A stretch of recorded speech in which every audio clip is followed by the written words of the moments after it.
கொடிக்கால் பாளையத்திலிருந்து யாக்கூப் என்ற சகோதரர் கேள்வி கேட்டிருக்கிறாங்க. அதாவது மனநலம் பாதிக்கப்பட்டவர்கள் ஐவேளை தொழுகையிலிருந்து விலக்கி இருக்கிறதா என்கிற கேள்வியை கேட்டிருக்கிறாங்க. பொதுவாக மார்க்க அடிப்படையில் இந்த மனநலம் பாதிக்கப்பட்டவர்களுக்கு பைத்தியக்காரர்களுக்கு ரசூலுல்லாஹி ஸல்லல்லாஹு அலைஹி வஸல்லம் அவர்கள் நமக்கு ஒரு அறிவுரையை சொல்லியிருக்கிறாங்க. சுனன் அபூதாவுதில் பதிவு செய்யப்பட்டிருக்கிற 3822வது ஹதீஸாக பதிவு செய்யப்பட்டிருக்கிறது. ஆயிஷா ரதியல்லாஹு அன்ஹா அவர்கள் அறிவிக்கிறார்கள், நபிகள் நாயகம் ஸல்லல்லாஹு அலைஹி வஸல்லம் சொன்னார்கள், ருஃபியல் கலமு அன் ஸலாஸ், 3 சாராரை விட்டும் எழுதுகோள்கள் உயர்த்தப்பட்டு விட்டது என்று ரசூலுல்லாஹ் சொல்கிறாங்க. 3 சாரார்களுக்கு அவர்களுக்கு அந்த எழுதுகோள்கள் உயர்த்தப்பட்டு விட்டது அப்படின்னா நன்மை தீமை பதிவு செய்யப்படுகிற அந்த எழுதுகோள்கள் அவர்களுக்கு எழுதப்படாது.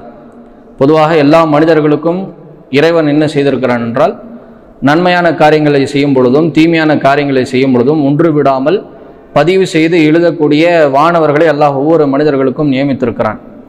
அந்த அடிப்படையில் நன்மைகள் தீமைகள் எல்லாவற்றும் எழுதப்படக்கூடிய அந்த எழுதுகோள்கள் 3 சாரார்களுக்கு மட்டும் எழுதப்படவே படாது. அந்த 3 சாரார் யாருன்னா ரசூலுல்லாஹ் சொல்கிறாங்க, அனின் நாயிமி ஹத்தா யஸ்தைகித, தூங்கி கொண்டிருப்பவர் கண் விழிக்கும் வரைக்கும். இரண்டாவதாக ரசூலுல்லாஹ் சொல்கிறாங்க, வானி சகீரி ஹத்தா யக்பர, பருவ வயதை அடையாத சிறுவன் பருவ வயதை அடைகிற வரைக்கும்.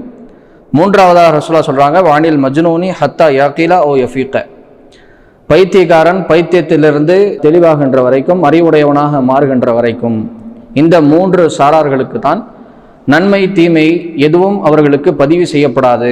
அவர்களை விட்டும் எழுதுகோள்கள் உயர்த்தப்பட்டு விட்டன. அவர்கள் எதை செய்தாலும் அல்லாஹ் எழுத மாட்டான், அதை பதிவு செய்ய மாட்டான், அதற்குரிய கேள்வி கணக்கே அவர்களுக்கு கிடையாது என்று நபிகள் நாயகம் ஸல்லல்லாஹு அலைஹி வஸல்லம் நமக்கு சொல்கிறார்கள். அந்த அடிப்படையில் இந்த மாதிரி யாரெல்லாம் சில பேர் பிறவியிலேயே பைத்தியக்காரர்களாக இருப்பார்கள், அல்லது சில பேர் மன ரீதியாக அவர்களுக்கு பாதிப்பு ஏற்பட்டு மன ரீதியாக அதை யோசித்து அதன் மூலியமாக மனநல பாதிக்கப்பட்டவர்களாக மாறிவிடுவார்கள், அல்லது சில நேரங்களில் விபத்துகள் ஏற்படுவதன் மூலமாக பைத்தியக்காரர்களாக மாறிவிடுவார்கள், மனநலம் பாதிக்கப்பட்டவர்களாக மாறிவிடுவாங்க.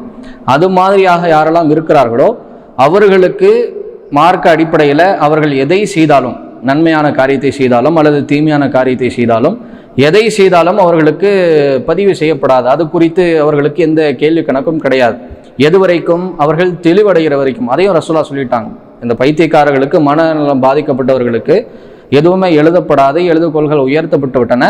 எது வரைக்கும் அவர்களுக்கு எழுதப்படாது அப்படின்னா தெளிவாகின்ற வரைக்கும். மருத்துவம்லாம் பார்த்து சிகிச்சையெல்லாம் செய்து அதற்கு பிறகு அவர்கள் தெளிவாகி விட்டார்கள், அறிவாளிகளாக மாறிவிட்டார்கள், சிகிச்சையின் அடிப்படையில் அவர்கள் நல்லவர்களாக மாறிவிட்டார்கள், எது சரி எது தவறு எது கடமை எது உபரி என்ற அந்த மாதிரியான தெளிவாக ஆகின்ற வரைக்கும் அவர்களுக்கு நன்மை தீமை எதுவும் பதிவு செய்யப்படாது. எனவே இந்த தொழுகையின் மட்டும் இல்லை, சகோதரர் கேட்டிருக்கிற கேள்வியின் அடிப்படையில் தொழுகை அவர்களுக்கு விதிவிலக்கு இருக்கிறதா அப்படின்னு கேட்கிறாங்க. தொழுகை மட்டுமல்ல, மார்க்கம் கற்றுத்தந்த மார்க்கம் விதித்திருக்கிற எந்த கடமையான வணக்கமாக மார்க்கம் விதித்திருக்கிற எந்த கடமையாக இருந்தாலும், தொழுகையாக இருந்தாலும் சரி, நோன்பாக இருந்தாலும் சரி, ஹஜ்ஜாக இருந்தாலும் சரி, இது போன்ற எந்த மார்க்கம் விதித்திருக்கிற எந்த கடமையாக இருந்தாலும் அவர்கள் செய்யாவிட்டாலும் அவர்களுக்கு அல்லாஹ் ரப்பல் ஆலமீன் கேள்வி கேட்க மாட்டான், அது குறித்து விசாரணையே கிடையாது என்பதைத்தான் இந்த ஹதீஸின் மூலமாக நம்ம தெளிவாக விளங்கிக் கொள்ள முடிகிறது. எனவே இந்த ஹதீஸின் அடிப்படையில் மனநலம் பாதிக்கப்பட்டவர்களுக்கு பைத்தியக்காரர்களுக்கு மார்க்க ரீதியாக அவர்களுக்கு எந்த கடமையை குறித்து கேள்வி கேட்கப்படாது, அது குறித்த விசாரணையே கிடையாது. எனவே அவர்களுக்கு எந்த கடமையும் நிறைவேற்ற வேண்டியதில்லை என்பதை நம்ம இந்த கேள்விக்குரிய பதிலாக சொல்லிக் கொள்கிறோம்.